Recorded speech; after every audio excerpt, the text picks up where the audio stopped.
আমাদের দেশে অনেকেই আ চিনি, লবণ এবং লেবু দিয়ে পানি খেতে পছন্দ করেন।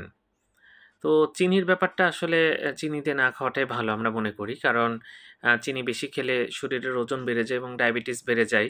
আরও বিভিন্ন ক্ষতি হয়। আপনি সামান্য একটু লবণ দিয়ে আম লেবু দিয়ে খেতে পারেন। লেবু পানি এটা খুবই উপকারী। তবে যার উচ্চ রক্তচাপ আছে তিনি আবার লবণ খাওয়ার ব্যাপারে একটু সাবধান থাকবেন। তো ১ম এ তো যেটা বলা হয় যে এটা খাওয়া ভালো হচ্ছে খাওয়ার পরপরই।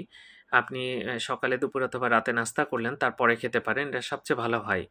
কিন্তু আমাদের দেশে যেটা দেখি সকালে বাসি পেটে লেবু পানি খাওয়ার প্রবণতা অনেকের মধ্যে বেশি থাকে।